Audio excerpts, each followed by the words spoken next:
Ladies and gentlemen, welcome back to another gathering of the minds. Can you dig it? Check me out. I don't know nothing about the Nintendo 64. We're going to give you guys a quick few minutes to get in here. Um, I'm waiting on a response here. Let's uh, let's open up our Baja app and let's just see very quickly what's going on with the markets. Um, let's just see what's going on.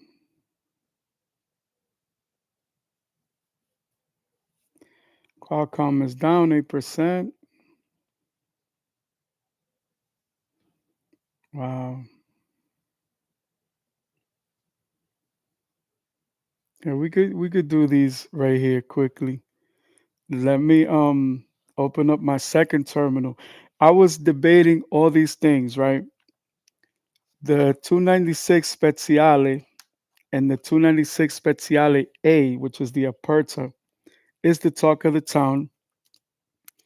I'm very emotional about it. Of course, it's the best thing since sliced bread. And I wanted to go on the configurator and build one with you guys. And then, of course, I was going to go to the Corvette configurator and in a sense plead my case why I think it's a better deal. This is all part of everything that I'm going to be doing moving forward. And as expected, the connecting rods and a few other pieces from the Speciale are from the F80. This is all bad. I think this car just, uh, unlocked the cheat code. So we have on the configurator, we have SF90 Stradale XX and Spider. We have 812 Competizione and Competizione Aperta. For the Icona series, we have SP3, Monza SP1, Monza SP2, Supercars F80, La Ferrari Aperta, Enzo, F50, F40 GTO. Oh, you know what they did? They put everything on the website. Very cool. GT Racing, of course, the 296 GT3 is the talk of the town. But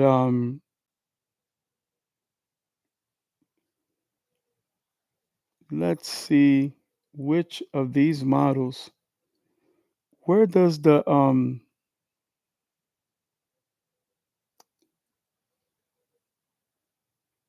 Where does the thing fall into?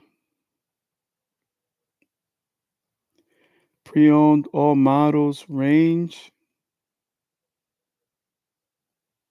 Oh, there it goes. SF90 Stradale, SF90 Spider, 296 GTB, GTS. I have a special place in my heart. I actually did the showcase for 296 when it came out. And I did that for my business partners at Ferrari of Orlando. Roma's out of production. I I don't know. I kind of like both of them. Let's go with the GTB so we can configure one. But I'm just loading up the configurator now just so that I can have it. And you see now it gets interesting. A Seto Fioriano package. Now I think I'm gonna build a regular one because I think I need to make it as fair as possible. But let me pull up the Chevrolet configurator and we can kind of build from there.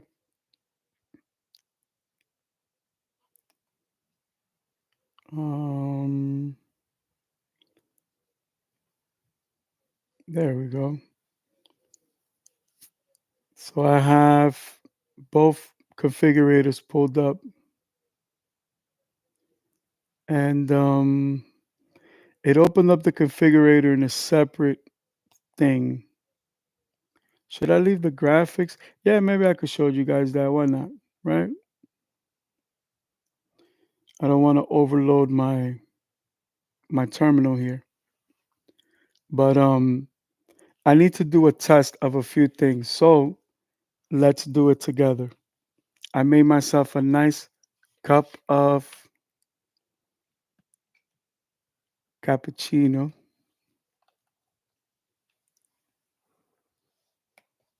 Plug in this one. Let's see if you guys can see this. I wanted to see how much real estate it would take up.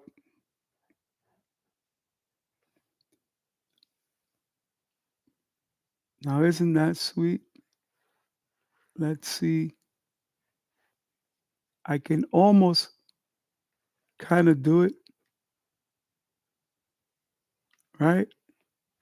So maybe this will be like a new introduction, right? So now at least I know that it fits. And anytime I need to add some graphics, this is the way to do it. So, as always, we're going to fly off the handlebars, no format, conversation style. And this is our cup of cappuccino. I didn't make it with milk, I actually added sugar. So I kind of cheated, but I'm running low on the uh, espresso machine thing, the flavor thing. I have a vanilla one. So let's go back to the Nintendo 64, right? Let's go back to the beginning.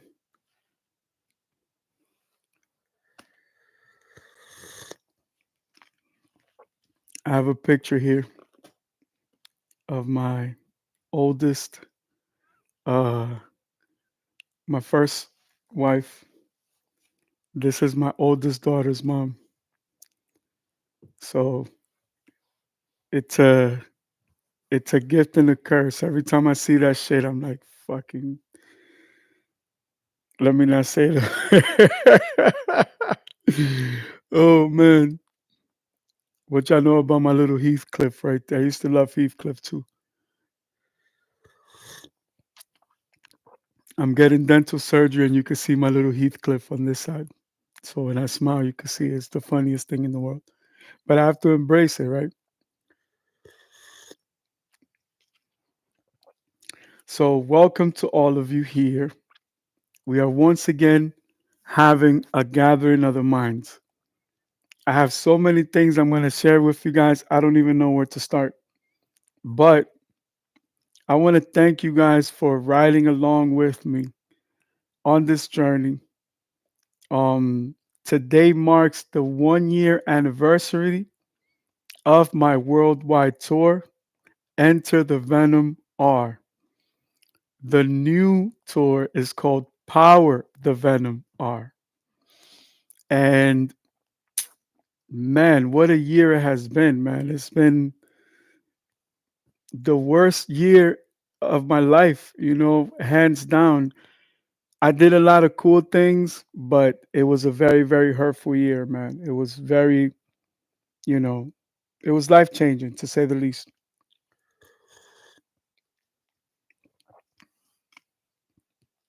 So, where do we start? I don't know where we should start, man. I think we should start from today and work our way backwards. When I finish this, I have a business meeting that I may have to postpone depending on the time constraints. It's very, very hot. Um, we have a relative that is in uh, surgical procedure right now, which is, you know, never good. You know what I'm saying? It's never good, and it's just one of those things. Let's see if I can. Oh, I just knocked down the modem. Sorry about that. And of course, it was a surprise to me. Nobody can anticipate that. There were kind of, you know, thoughts and things like that. But my wife is actually there, and I'm in the office creating content.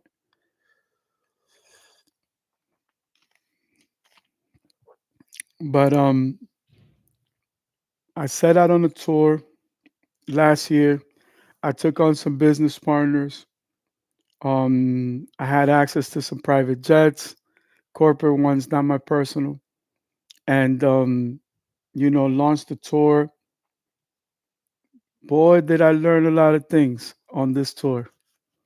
Logistics, being consistent, follow through, creating opportunities for yourself, being creative with ideas, how to generate income, because one of the key factors to launching a successful tour is you need cash flow. And I found myself being constrained and being frustrated because a lot of the people involved in the project, that was their only concern. It was like, oh, but we need more money. And I'm like, yeah, but we have money to start. And with the money that's going to come in, we'll be able to expand even this budget, this initial budget. People really couldn't see that. And because it was my first time in so many years doing something like this by myself, it kind of left me in this gray area where I was just, defending myself. This will happen, that will happen, this will happen, that will happen. And I think it was the power of the ether, it was the universe fighting back, like letting me know that it wasn't just going to be, my kind of party, what I thought it was going to be. So without further uh, ado, right? Let me see something. Let me see if I have access. Mm, okay, I don't know why that thing is on, but fine. You know, I need to reflect on that in a way that it's not as emotional, but it's still passionate so that you guys can understand. So, with my engineering partnerships with all the top of the line manufacturers, mostly Tesla, um, through a government competition, military competition that I've been in for some time, I actually built a company around the investment. And they have certain demographics where the engineering can take place for reasons that are a little bit hard to explain in one conversation. But overall, most of my students have a general idea. And if you go on the podcast or if you go through the YouTube channel, you'll be able to find bits and pieces of different engineering and development that has taken place. This is over the last 12 to 14 years. So it's really been a big part of my life. It just didn't seem that way at the time. In a sense, looking back, things kind of happened very fast. So I got into business um, in the military spectrum, developed some technologies that I started to convert to civilian applications, built a whole company around it, cashed out with some of my initial investments, some of the initial companies, and invested into this technology company. At the same time, I was using everything that I could as far as entertainment and music to fund, the other parts of the company that I didn't have initial capital for. And the technology changed to where every different part of the competition, my company had to scale and expand to another level that I didn't even anticipate. But it quickly taught me that this is the pace of technology. This is how technology works. So it gave me a lot of the survival skills that I would need, especially to survive during the pandemic. Again, I'm going through this learning curve. I'm reaching out to the people closest to me. My family doesn't really understand, and I'm just frustrated in the middle. But I have all this money invested, and I have to keep the company going. So I kind of take a break. I take a pause, and I focus more on the music, NFT technology, blockchain, decentralized financing, and everything else. And I kind of stay in that lane. At the time, I'm going through a learning curve. So I'm relying on companies such as World Guinness Book of Records, and I think that that's the way. Meanwhile, I'm battling the industry, and all those things come to the forefront during the tour because everything is related. Like everything is connected directly or indirectly. So I get to the point where I just start putting together campaigns to raise capital to expand, and I cut off a lot of my old business partners. I rather deal with a bank or a venture capital firm where I can have the funding to hire more professionals to help me, where there's no emotional attachment or I'm not emotionally invested. If I need a coder, I can hire a coder. If I need somebody to do management, they can do management. If I need somebody to do logistics, they can do logistics. And I don't have to explain. In other words, I can be sweeter because I can just focus on design, engineering, and the business side of it, not the meat and potatoes of the day to day. Give me one quick second. And of course, I will be getting bit by a mosquito right there. One second.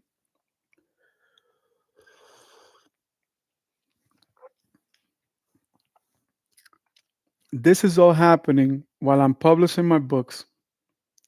I haven't even considered master classes at this point.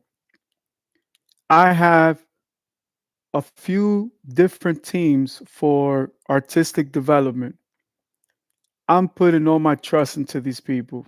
I'm giving them, the time of every single day. And I'm really relying on these people. I'm giving them opportunities for them to make millions of dollars. And even so, they don't understand the concept of being an entrepreneur. You eat what you hunt, right? We close multi-million dollar deals, everybody gets paid. We don't close multi-million dollar deals, we don't get paid. That's how we make our money. Now, what we do with that money, how we invest it, that's what sets us apart. That we can take one project and make a little bit of a profit and build a reputation for ourselves and continue to do this. And then eventually walk away, cash out, quantum level growth, and go on to the next thing. So at times when people have done this a few times, they feel like they're getting away with something that is impossible and they don't want to test their luck anymore. They don't want to keep doing it. But I didn't understand this 10, 15 years ago before I started the company. Had I known about this, I would have cut so many corners. And it's still a challenge to this day. It's still hard to do that. But looking back into perspective, I have a deeper understanding, yet the puzzle is still not complete. So, all the top manufacturers involved in this program through different investments, most of it is military technology.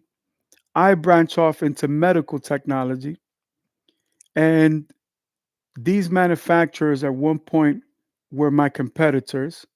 Now they're indirect business partners because we're still gentlemen at the end of the day. Like we can do business on a different scale and on a different spectrum. Um, I go from competing with autopilot with my radar plex system, and I wind up working hardware software to improve it, not necessarily make it better than radarplex, improving what it is and understanding that radarplex is completely different from autopilot. So as time progresses, the competition commences. I wind up losing the competition. Over 5.5 years, I led about 4.5 to 5 years. So I really lost the competition in the last few months. And it was because of compound technology that I didn't have the resources to have access to, and I didn't have the clearance to have access to because my specialty was composites. So I was given a tremendous opportunity to work on these futuristic composites that I could use for my race cars and my prototypes, but it made my cars too fast. And the danger increases when you increase speed, and it is limited to tire technology. Something that I always held in a high regard. I didn't know how important it is when you're going over 300 miles an hour. I even dialed back some of my designs. And forgive me as an engineer, I want to take a quick moment to talk about the Valkyrie, the Aston Martin Valkyrie, and the Hennessy Venom F5, which they just released the ultimate version. It's about 2100 brake horsepower. Of course, these are cars in my collection. These are cars that were used for engineering purposes. They're investments in my portfolio. These are not my personal cars. I just have access to sell them and retail them, etc. But in the meantime, in the very beginning, when the vehicles were purchased, they were purchased for research. So for me, they're like a test bed. They're basically a preview of what I could do and how I could do it. So rubbing shoulders with the elite of engineering, I learned way too many things. And I always mention this to you guys. Once you put the future glasses on, you can't take them off. And also, if you look at my Cyclops, you know that that's where the technology came from. Um, I actually had to take a lot of the videos down because there were other companies kind of taking little bits and pieces, and we put that project on pause, but it's still in development. It's just I have to do everything by like performance seed funding rounds and then move on to the next phase, which is okay because none of that money is lost. All that money is well invested and is part of the company portfolio. But the reason why I mentioned the Valkyrie is because I always felt that the Valkyrie was a dangerous design. I understand that they wanted to deliver Formula One style performance as far as Aston Martin, but I think they should have built maybe a race car with that theory and designed something for the road like Lotus did with the Avija. Now, fast forward to the Venom F5. I'm not sure about the latest iteration, and I have to pull up the configurator to figure it out or do some more research. But Venom F5 has no airbags. That's a deal breaker. Can't drive it.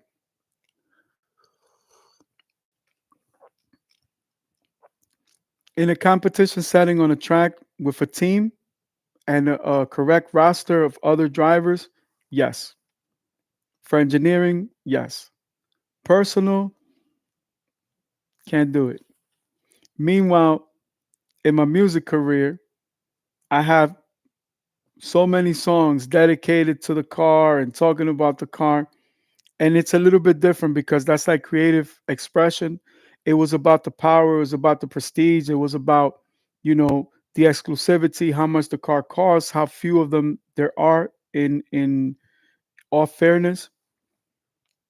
But one thing is to put that on a movie or a series or a song or a film or a video game or even an app. even a video game app, right? It's something completely different to put your life at risk driving a car with over 2,000 horsepower. Um, just like the Rimac Nevera that started the speed war. Again, special mention to Koenigsegg. Um,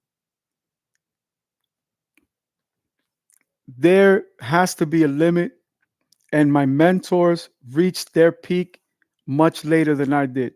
Once I lost the competition, and of course, the tire technology was given to Volkswagen Group because why would they give it to me? I'm a kid from Harlem in the Bronx, right? I still beat them in composites though, and Radar Plex is still better than Autopilot. But the tire technology made me realize many things. You can't have too much power and have a lot of reliability. Yeah, you can use exotic materials to compensate for that, like building an all billet engine and things like that. And at one point during the engine developmental phases, I was very tempted, but it was so expensive. The engine cost more than the chassis of the car. And the composites that I designed and engineered the chassis with was almost the same price. When the engine design became more, I knew I had to dial it back. When I lost the competition because of the tire compound, I knew that maybe I was aiming for the wrong thing. My design is the car of the future. My design doesn't mean highest top speed because in the real world, there is no application for that. The speed limit's not going up. There are very few places where you can actually enjoy that kind of performance, and it makes it irrelevant. It's like pointless. It's like, why would I take away from the experience of going from 0 to 225 miles per hour, which I think is the perfect speed, by the way? I think 242 would be for like a race car. Again, this is like McLaren F1, you know, standards. In the mid 90s, that was really the benchmark. You notice how Ferrari kind of walked away from the top speed thing. Enzo was 217. LaFerrari was kept at around the same. F80 is going to be around the same. The new Corvette does 234 miles an hour. Why wouldn't I build my car on top of it? My car doesn't need to be faster than that. Top speed. I can make it quicker. I can improve its design. And really, had I not worked with Tesla on their drivetrain and their powertrain and in everything that they configure underneath the vehicles, I would have never considered a hybrid build because I wanted a hybrid system for performance, not for luxury or comfortability or the flexibility to extend the range on a vehicle. So now I can consider a hybrid system as much as I have designs for all electric, you know, prototypes. There are racing divisions that are going to be all electric. There are racing divisions that are hybrid. And of course, you still have traditional powertrain layouts. I'm a very small company. Even though I started with a few $1 million in this business, it's not enough. It's really very, very expensive. And I could play the game of the slippery slope and continuously get investors and go for another round and go for another round. But this is why companies like Vector, DeLorean, um, just to give you an example, this is why they went out of business. You know, companies like uh, Moroder with the Cizeta V16 turbo. Um, Again, you look at Bugatti right now with the Tourbillon V16 with a hybrid powertrain to assist off the line. Like It's like having an electric turbo or supercharger. Think about it like that. No force induction. It's just the electrical systems are there to propel the vehicle in ways that it cheats. Look at the 296 Speciale. I just found out that the reason why the shifts are quicker is because they're electrifying the clutch in the transmission before it engages. Now, it does have a system to obviously monitor that, but it's very inferior in comparison to Rimac and their vectoring system, which the king of vectoring really was Lamborghini. And before that, it was really Porsche. And it still kind of is Porsche. But in the middle, you have Nissan. From the R32 GTR to the 33 to the 34, nobody thought that it would be possible to do that with a six-cylinder motor. Not only does Nissan deliver that, they deliver that exceptionally well. Then with '07 and up GTRs, even though it's a VG series of the VQ engine design, they still do a very good job. Whereas by comparison, the Porsche transaxles break more frequently. If the GTR can improve on something is aesthetics, it's just the looks because the hardware is as solid as the 32s, the 33s, and the 34s. Again, I don't consider GTR a 35. There's already a 35. But the Skylines are the 35s. The latest generation of the GTR is not a Skyline. It's just a GTR, which is a part of it. I would love to see a design that incorporates both. I love the Nismo editions. I love the 50th anniversary editions. Very sweet cars. On the look side, it was just a smart buy. I remember a neighbor of mine, he was a 911 Turbo uh, aficionado. He went to the GTR platform. They don't break, fairly reliable, easy to replace parts. My childhood friends are the fastest engineers for those cars all over the world. So shout out to you, C4, and of course Morpheus, because Morpheus inspired the whole everything that my friend C4. He started a whole company. So shout out to the team in Dominican Republic, the team in Puerto Rico, and the team in Florida. But and shout out to Team Trackhawk too. They have the fastest Trackhawk in the world. But again, I'm emotionally invested, so I'm going all over the place. But back to my tour, right? So I'm still designing and I'm engineering. I can't really convey this to anybody that I love because they don't really understand the technology. So only my students, which I always spoil you guys, I tell you, you have the best teacher in the world. Only you guys have an idea because we've worked with companies like Monroe. And not only did I work with them on the racing circuit for their suspension components, but they took electrical design by reverse engineering to another level. You look at the YouTube channel, and shout out to my friend Rich Rebuilds. What he was doing was next level genius. I believe he inspired companies like Monroe to do what they do. And through partnerships in places like India and the United Arab Emirates and Dubai, they got the funding and the financing to do it in America and teach a curriculum while having a separate partnership for the engineering side. So now my prototyping, it's like these people built the company for me. I just had to put two and two together and say, wait a minute, I'm spending millions of dollars to build this car. And all my friends are saying, listen, use our facilities. There's even a electric battery company that has had breakthroughs in battery technology and they did something similar. Their biggest competitor, they winded up working with them as the company was declining. This company allowed them to build a few prototypes, and then when the company hit the sonic boom, they bought the company and bought all the equipment.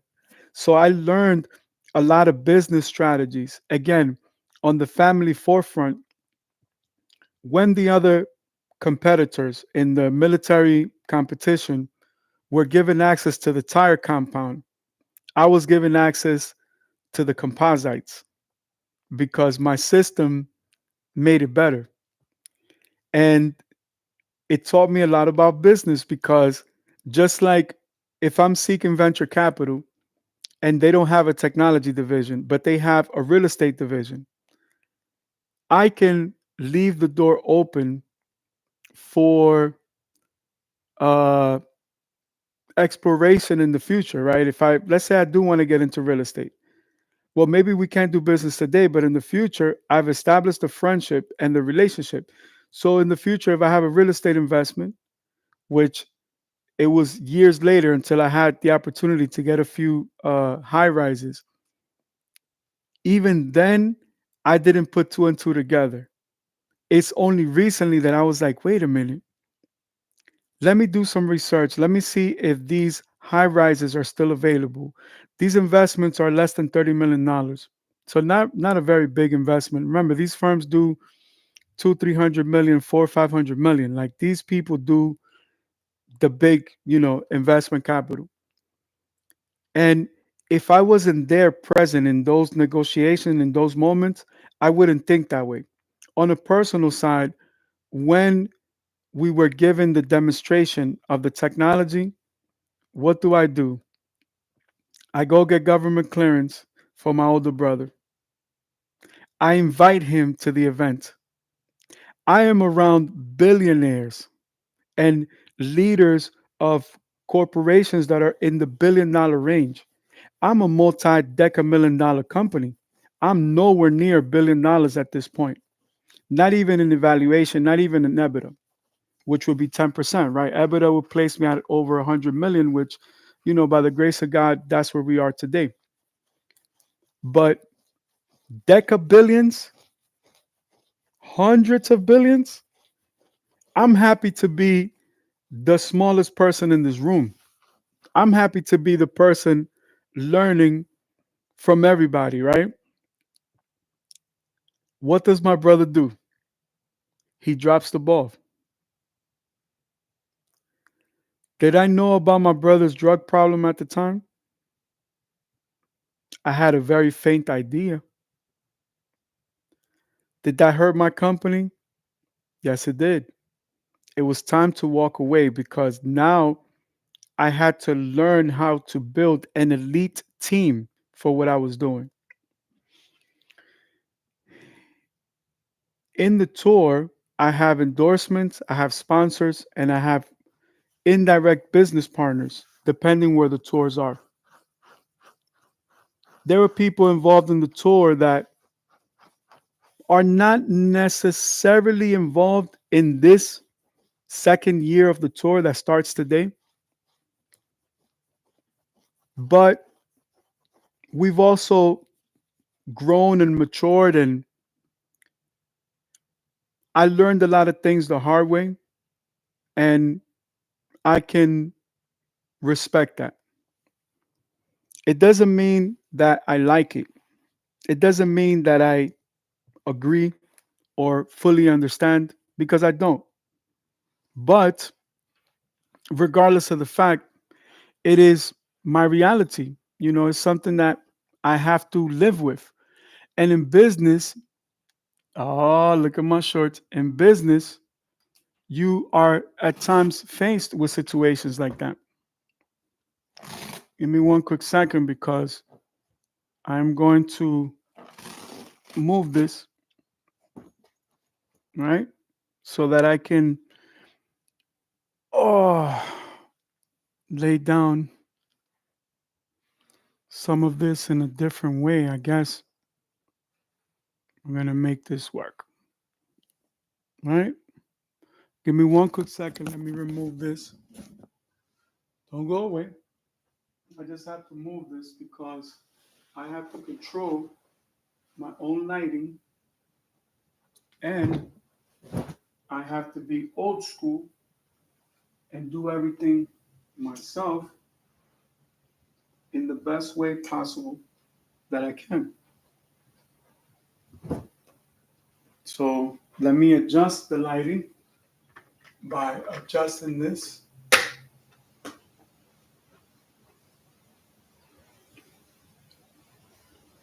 Oh, wow. Okay. This way I can give you guys some better visuals. Let me see if it works. Were we successful? I don't know. Will this work? I don't know. This is my left shoulder. So maybe if I place it this way, you guys will have a display. It's not perfect, but it may work. Now I kind of want to raise it a little bit. Let's see if this pillow would allow me to raise it just a little bit. There you go. At least it's something, you know. Again, for my students studying production, these are the things you have to improvise. Now, why is it important? It's important because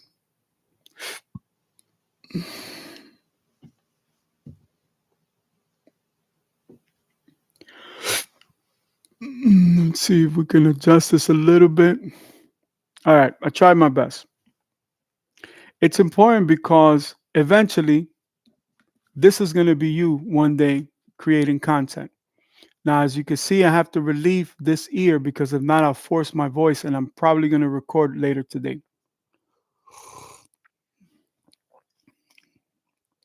Let me just double check my OCD to make sure that my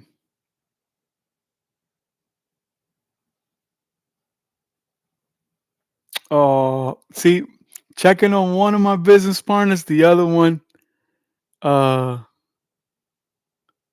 my other business partner wrote to me. Let me just tell her, I got I got your back. No worries.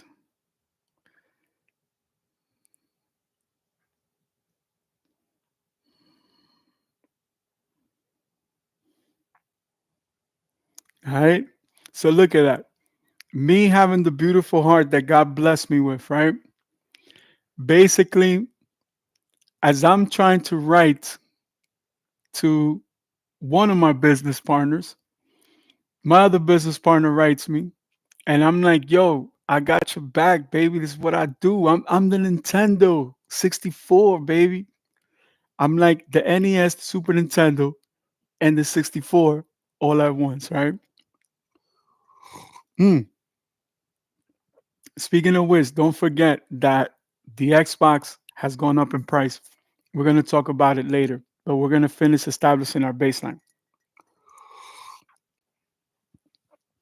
So I'm in this competition once in a lifetime, and I can't believe it. I'm so grateful and I'm so thankful. And my business partners are getting left in the dust. I'm like, yo, do you guys not understand this? Do you guys not see this opportunity? And they're like, ah. And I'm like, yo, technology, technology, let's go this way. We did real estate. We did good with this. Hey, shout out to you, Morpheus. Right? So my business partners, they're getting left behind in the dust. Yo, Morpheus, man. Yo, I swear to you, bro. When I sign this contract, Morpheus, I got you, yo. I'm gonna retire you. I don't care what you're doing. I got a few M's for you. And that's it, kid. We're gonna travel the world together. I promise you on everything I love.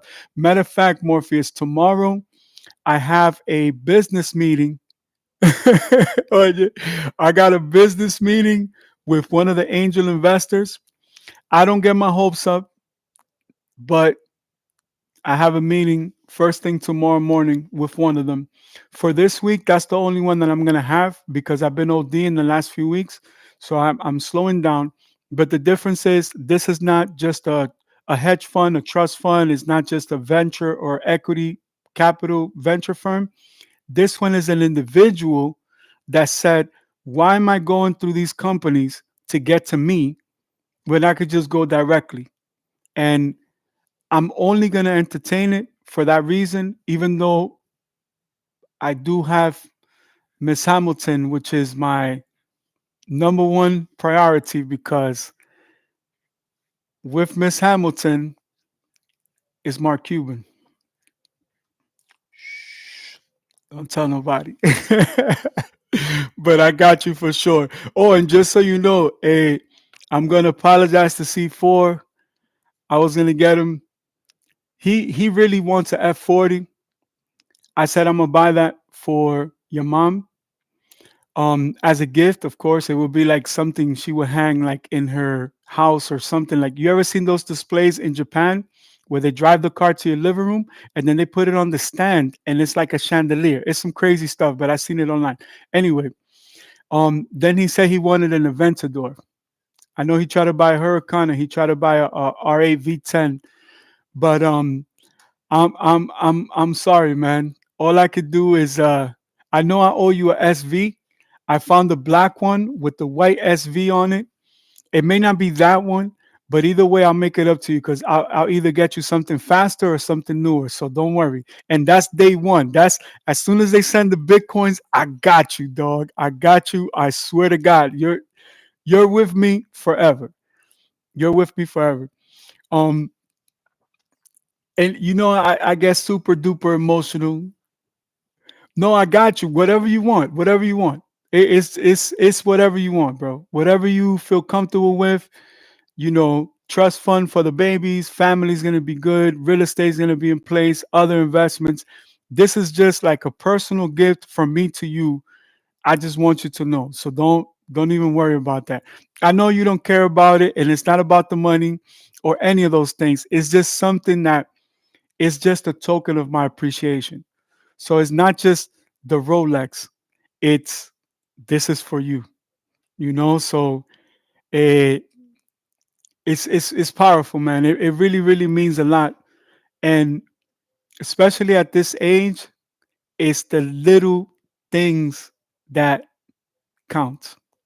You know what I mean? It's the little things that count. And like I said, these have been the last worst 2 years of my life. At the same time, I'm negotiating more money than I can write on a piece of paper. And I know it's not about that because it's never been about the money thing. You know what I'm saying? But life has already forced me to, in a sense, reach an agreement. And for the next few months, which is exactly what I'm going to talk about next, that's what I'm going to be doing. So uh, let me continue with where I'm at. So I'm in this competition.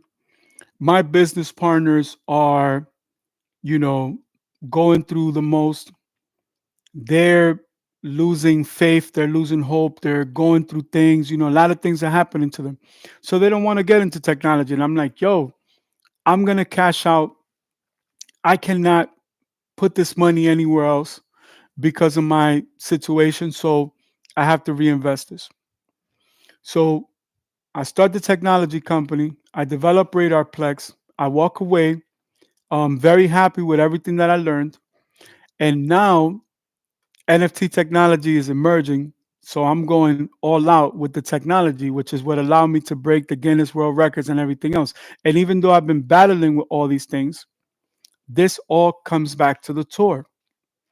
My business partners, they just burn in the flames. They just fall apart and fall off, right? So I'm able to cut the excess fat like one swift scalpel move, right? So in the tour, for the engineering side, now I have to work with Tesla because Tesla is no longer a competitor. This is not on the military spectrum. This is on the civilian side. So I have to put my ego and my pride to the side. And there were other companies which shall remain anonymous, but they did good. They just did it in a different way, right? So now I'm limited to the terrain where I can engineer. I have to be in these demographics to test these prototypes. So, who tested the air conditioning and the cooling system to the Bugatti Veyron? This man right here. I'm one of like 23, 24 other drivers. Shh, that'll be between me and you. But all these things help, my company grow. So now I'm limited to those cities only because I can only drive in these controlled environments in these demographics. Of course, partnerships are popping up. Who was first? Roush. After Roush, Martin Industries. After that, Kent Engineering. Then Shelby. Once I got to Shelby, game over. It doesn't matter. The other 100 companies that I worked for, I drove for Roush, Shelby, Kent Engineering, and Martin Industries. Come on, man. I'm going to talk trash for the rest of my life. You can never take that away from me. So now I'm limited to my tour in this demographics. Then, aside from sponsors and endorsements, I have a partnership with Frontier Airlines. They have international venues, but it has to be a closed loop system. So now I'm stuck. Everything that I planned for the tour was only in this demographic. So on the corporate side, I'm tied in. On the endorsement sponsorship side, I'm tied in. I'm trying to go outside of the box and say, well, if I'm in this part of the earth, maybe I can do some shows here and some shows here and some shows there. And my closest and dearest to me have no idea I'm negotiating the catalog, negotiating the deal, fighting the entire industry. I'm fighting the tech industry. I have designs that are worth mad money, and I'm not in a position to negotiate because I'm locked into contracts and non disclosure agreements, and there's nothing I can do. Unless a miracle happens and these people step up to the plate and open opportunities, I'm stuck where I am until, the programs commence. And just like my older brother, what did my loved ones do? Drop the ball.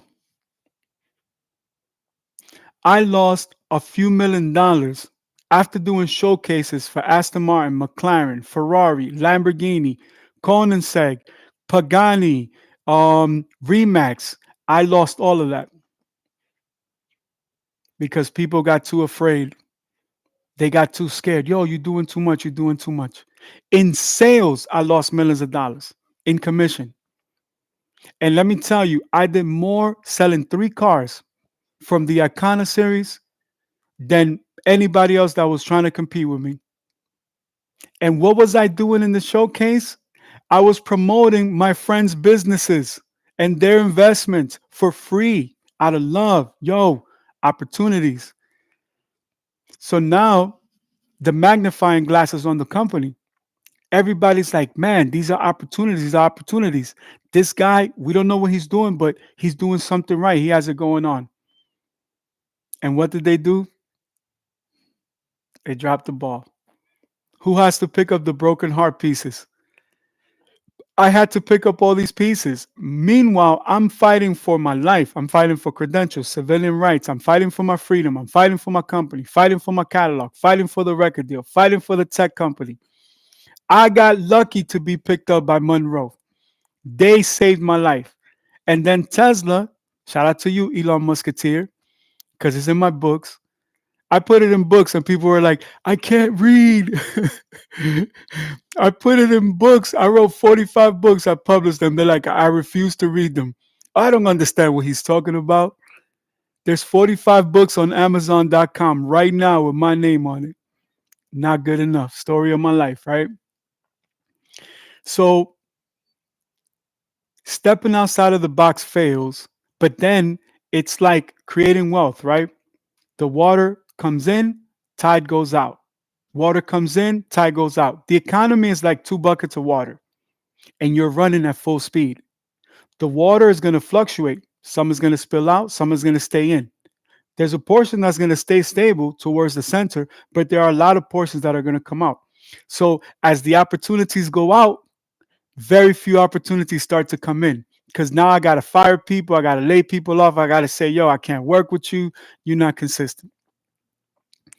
Now the tour, the venues that I have, the cities that I have, I can't even do them because I put so much emphasis on securing this other money from other opportunities to have people within my armor damage me from the inside out. Now I got to throw Hail Marys. I got to figure out this whole system. What is Guinness? What's going on with the industry? What's going on in technology? I'm NVIDIA all day, every day. I can't go with Huawei, Donald Trump. I'm United States Air Force. I'm United States Space Force. I'm Homeland Security Department of Defense. The processor for Radarplex is the Korean 990 Huawei chip. You know what Trump said in the last time he was president? The chip is illegal. Can't use it. So when you take off the brain from my prototype, there goes the prototype. Then Intel, American company, creates another processor. So now I'm trying to reverse engineer to make my systems work with this processor, and I'm just getting left behind. Of course, in Asia, they cloned Radarplex, but they were only able to clone features of Radarplex.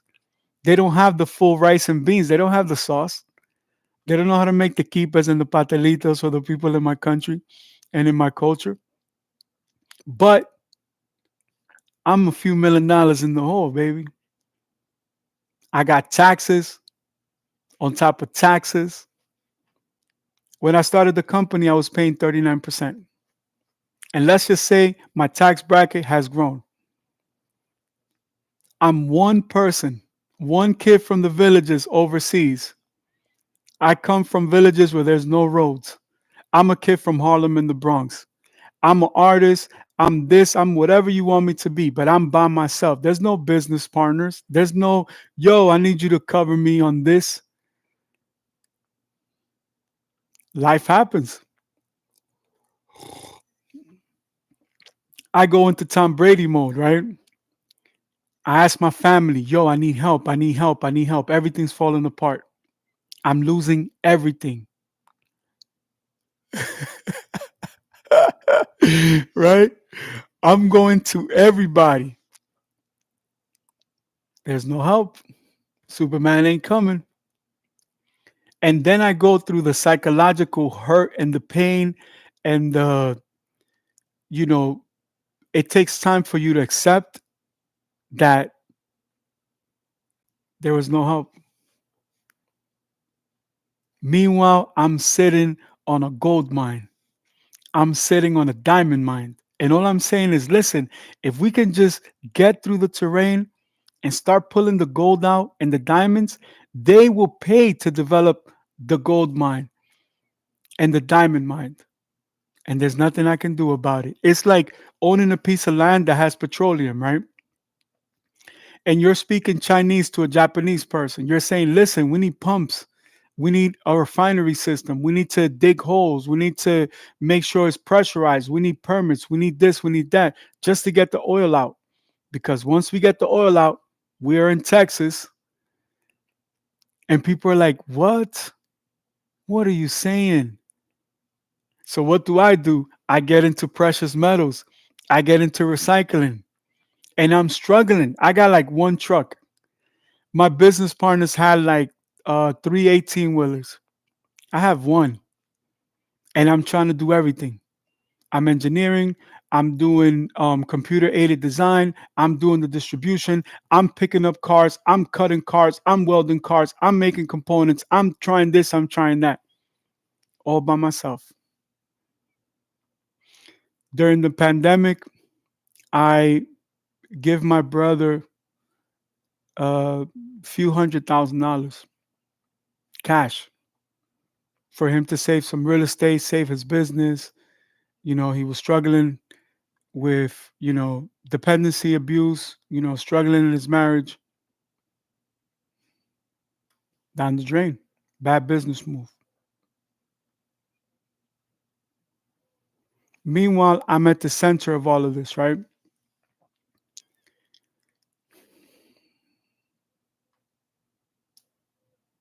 I'm still dealing with, you know, this group of people that basically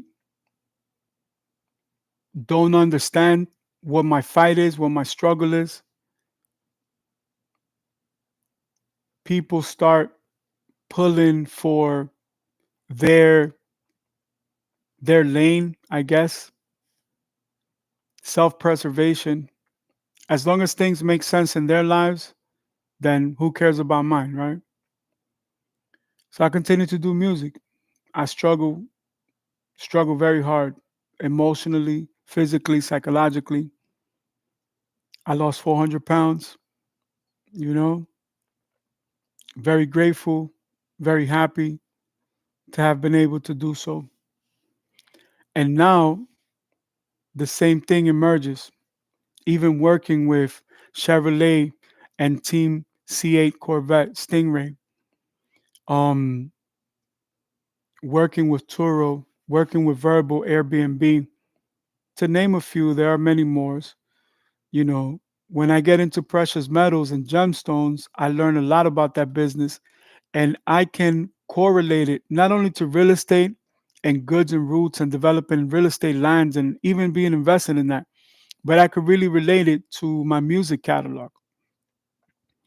So everything is coming full circle, and I have most of the pieces of the puzzle, but I don't have all of the pieces to the puzzle. So all I could do is keep moving forward. That's all I could do is keep powering through, keep looking forward. So that's what I do. That's what I do.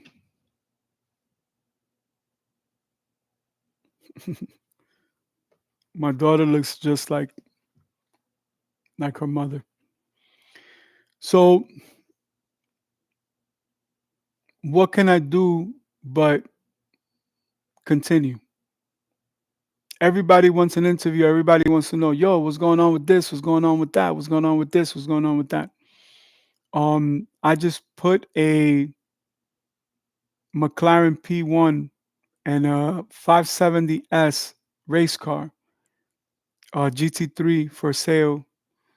I think it was sometime last week. And again, these are examples. This is me still coming out the gate swinging, right? But now I have to be Rocky Balboa. I got to fight Southpaw, right? So a lot of these people in the music project, they walk away.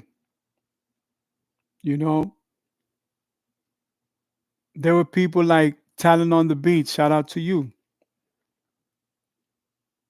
I did his whole catalog. There was an album he took down, never gave me an explanation for it, but it's okay. I moved on to work with Farik, work with Buddha, Vlad Troya, OT Beats, um, Joe Diamonds, JC Nicolas, and build this amazing catalog, right? And fast forward to today. Now I'm moving on to a different phase of continuously growing my catalog. So now in this new leg of the tour, everything comes together because just like we adjusted your visuals, right? Um, See, I live by the beach, nice, beautiful beachfront property. Um, I have to continue to move forward. I have to keep going. You know, this is extremely important. So now, the same way that I'm creating content using the most basic equipment, like I taught my students how to build a studio. I taught my students how to fly drones for cinematography, how to do the editing, add the different special effects, how to use companies like Fiverr to beefing up everything you're doing for the channel. You know, we're going to be monetizing it very soon. And now you're going to see the same thing, except you're going to see the tour, you're going to see the events.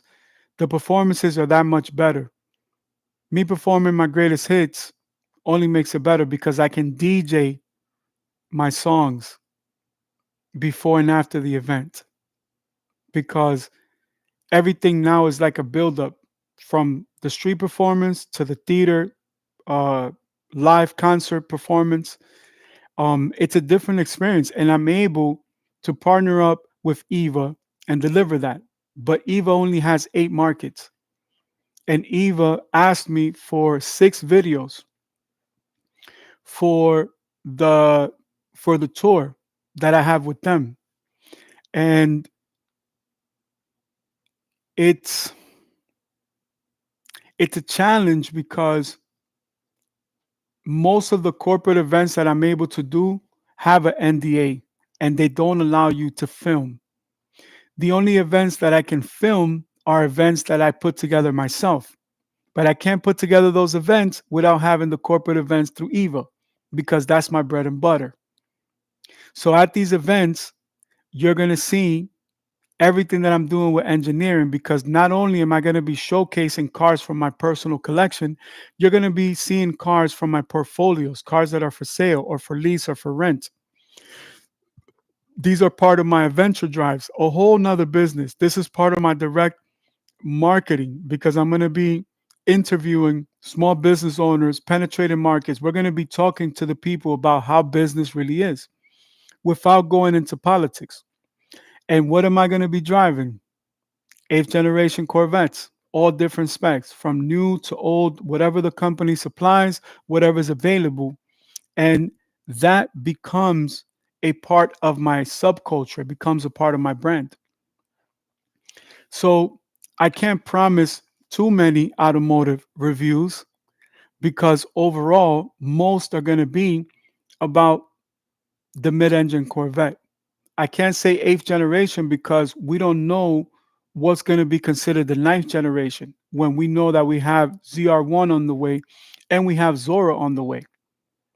You know, it felt great to be trusted with a $400 million Ferrari collection after only selling 3 or 4 cars in 2 years and grossing more than I ever have in sales and in financing. I've grown to focus more on going back to my roots as an automotive historian. And I see more value in writing new books just about automotive engineering and some of the things I've been able to learn along the way, including designing Radarplex. Even if Radarplex will never be what it was designed to be for military application or medical application, where the public would be able to consume it and understand it, but be able to enjoy it in wearable technology, such as my Cyclops augmented reality glasses system and my wearable technology, which is all based on entertainment. And I can't tell you exactly what it does, because it would make the competition privy to try to design something against it. But this should give you an idea. Why? Because I will have my own video game system as part of the wearable technology. And these would just be products like I was just doing research for my business suits. So get ready for that, because that's all part of the showcases. Not only do I always have business suits, but not only do I have urban fashion, now I also have better manufacturing and suppliers for my high end luxury scale fashion. And where are you going to see it first? You're going to see it in my content. You're going to see it in my performances. You're going to see it in my concerts. And You can only order them directly through me. Why? Because it's the only way that I can protect it is by having everything go direct to consumer. So does it stop there? No. I'm a barber by trade. So I'm also going to be designing and engineering equipment for hair care. It's something that I always wanted to do. I have my own products, but now I'm going to have the cash flow to continue to funnel this. So people will see the YouTube channel, don't understand the technology. They're like, oh man, you need more subscribers, you need more this. And I'm like, no, this is how I build networks. This is part of a different investment portfolio. Now, with the marketing and promotion in place, now you're going to see the boom because I can give it the attention that it needs. And being able to go to all these venues and all these markets, it's what's going to allow that because it is organic growth. So if I have X amount of cities that I'm going to be performing in, and I'm going to be creating the content, and I'm doing the car reviews, and I'm team eighth generation mid engine Corvette, all of that are tentacles of the branches of the network that I've been building over the last few years. So now, like the bamboo tree, right? You plant it and you don't see how the bamboo tree is growing, right? All you do is water it, water it, water it, water it. Then all of a sudden, after a few years, you see it grow in a few months, 40, 50, 100 feet. Did it grow in the past few weeks, days, or months, or did it grow in the past few years? So the same is true with Future Tech Plus. The same is true with everything else. I had to figure out another way to do all of these things in a way that is sustainable, that it wasn't just, you know, something that was able to be done, you know, over X amount of time, if that makes sense. So again, everything is improvising.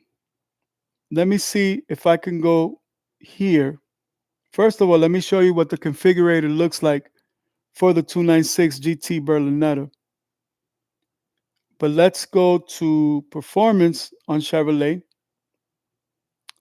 and uh, let's explore the Corvette lineup. You guys won't be able to see it, but we are slowly but surely um, doing the exact same here. Let me minimize it there.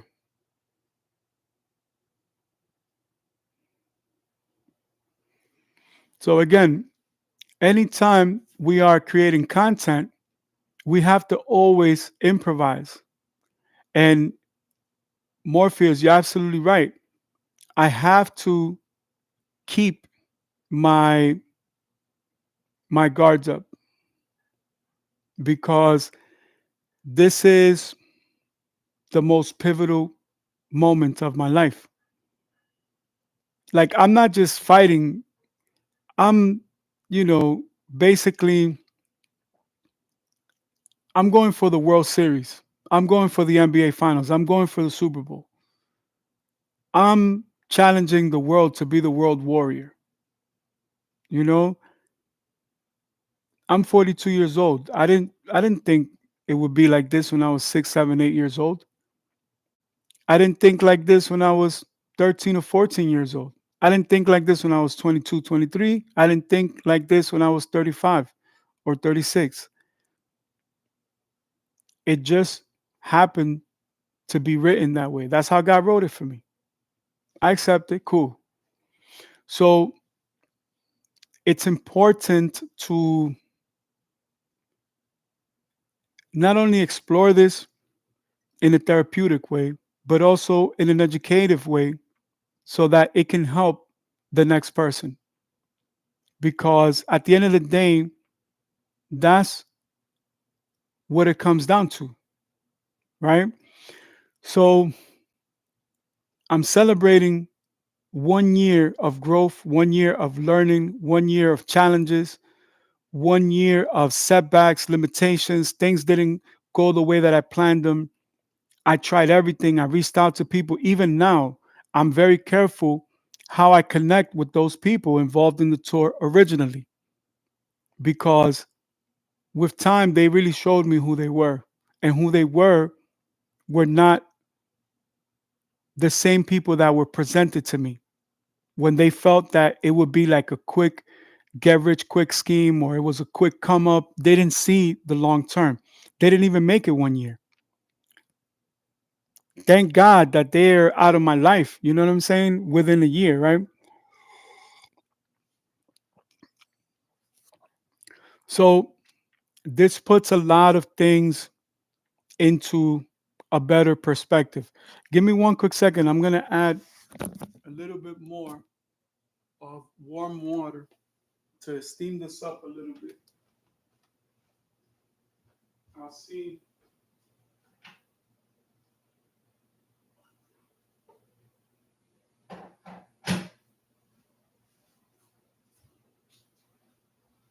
Just like that, I was able to test my tea maker, my little teapot, because this way I can see how well it held the temperature. Not the best, but better than what I had it before.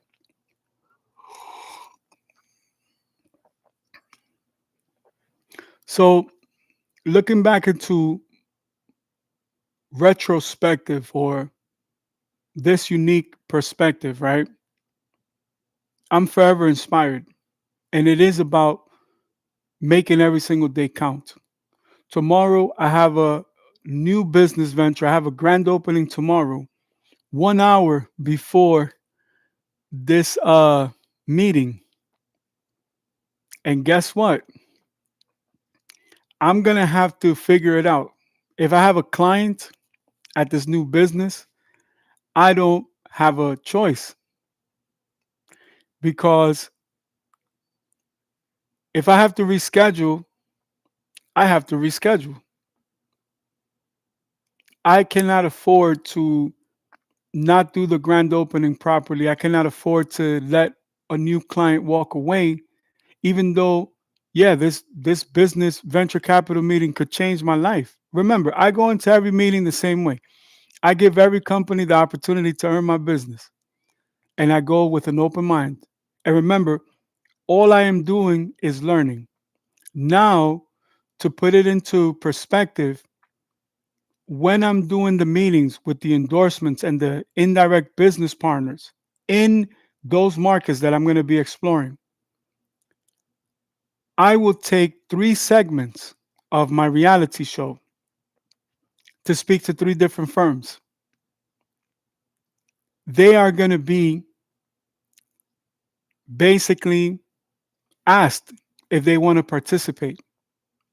And however they respond to that is going to tell me a lot, because in a sense now it becomes a standard. If they can understand that we're going to create content around this business meeting, we don't need to be doing business, because this is the business. In other words, if somebody invests with me in my catalog, they're already going to be public figures, and they have to get used to that. Now there's no such thing as they're going to be in the background and they're not going to be boots on the ground.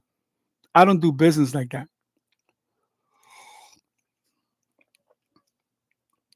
I'll be engineering for 4 hour intervals. I have 5 breaks in between, the first being before I start. So that one's eliminated because I have to prepare all the equipment. I have 3 in the middle and 1 as a reflection towards the end. That may be a different piece of content, meaning there's only 3. And out of those 3, 2 will be pitch deck meetings. 1 will be a review or a reflection of the day prior to. I have to go back to banking hours, meaning I can only do this Monday, Tuesday, Wednesday. So if you look at my corporate information, that's why my office is only open Monday, Tuesday, Wednesday. Today is Thursday. I would be unable to do this Monday, Tuesday, and Wednesday because those are my negotiating days. I have specific set times. For example, if you hit me up on Connect, it's $97,500 to speak to me for 15 minutes. 390,000 to speak to me for an hour. Those are the only times that you can negotiate with me. You can call my number or the corporate number before or after, but that means negotiations are closed. If you don't book your appointment through Connect, we're not talking business. We're not negotiating. Negotiations are closed. Just like the bank has bankers' hours, it's the same thing for me. How do I balance this? How do I manage this? My family sure can't handle it. What makes you think it's any easier for my business partners or my colleagues or my friends or my peers? I'm negotiating for all of them, all investments. If you're my business partner and you have another business outside of our investment, I'm still going to support you. I'm a real life person. I'm a very good person. Why would I turn my back to you if we have a hair care business and you go open a car dealership or you go open a restaurant? I have restaurants, I have car dealerships. I'm in the import export business. Why would I turn away? Why wouldn't I support you? What if you need advice? What would I say? Well, I'm not invested in that business. I don't have a benefit or a profit in that business. Therefore, I don't care to help you and assist you. That's not fair and it's not right. We're going to stop right here at this segment. Tune in. I'm going to make a few phone calls, send some emails and some faxes. I have some things to check at or check out. Once I put in some investment trades, I'm going to be making some changes. We will go live once again. So I'll be back in less than 30 minutes. But stay tuned. So I have a lot more fly stuff coming. We'll do the articles on Baja. We'll check the markets and we'll talk more about the automotive channel, which is what I'm working on, the live events channel, the content creation channel. We're all going to build them into the same network. And when we market them, it's all going to be in one single funnel, in one single location, so that it's easy for the public to connect. And this is all during negotiations. I'm going to be negotiating no less than the next 6 months. But of course, we want to reach a deal as soon as possible. So we're going to entertain every single company. We're going to entertain every single opportunity. We're going to give everybody a fair chance. So tune right back because we'll be right back.